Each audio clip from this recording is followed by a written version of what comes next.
A nossa história será sobre o reino das letras felizes. Num lugar muito distante existia um reino silencioso, habitado apenas por letras. Elas eram muito desunidas, vivia cada uma para si e nunca se reuniam para formar uma palavra sequer.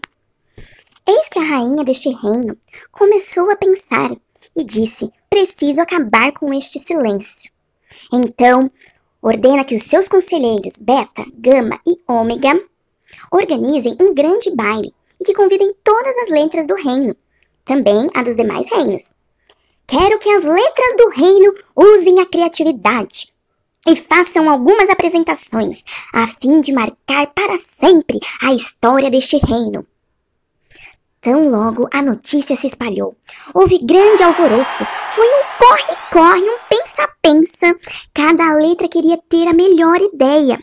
Pensaram, mas não conseguiram imaginar nada, até que resolveram se juntar. Conversa vai, conversa vem. Eis que uma delas tem uma ideia. Companheiras, uma letra só não faz nada. Mas se nos unirmos, poderemos transformar a vida deste reino para sempre. A letra G explicou tintim por tintim sobre o teu plano.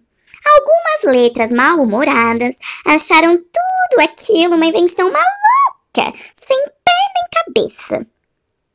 Depois de muita conversa, todas acabaram concordando com a sugestão da letra G.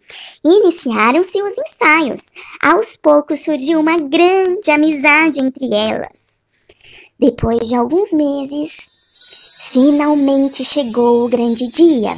As letras aguardavam ansiosas para o início do baile. Eis que anunciam: Sua Majestade! Enquanto tocava a orquestra, a rainha entrou num luxuoso vestido.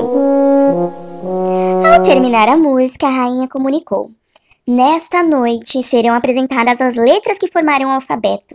Com elas estabeleceremos a comunicação oral e escrita no reino.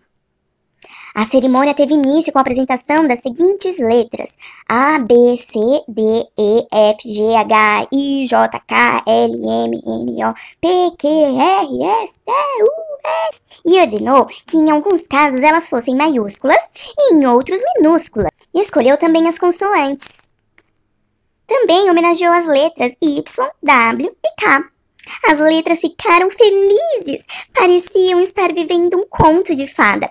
O fotógrafo eternizou todo aquele momento.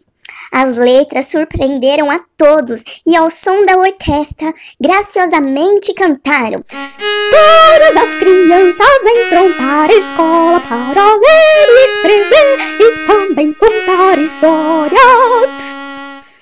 Em certo momento, a rainha desceu do trono para dançar e, por fim, as letras homenagearam as crianças do reino, cantando: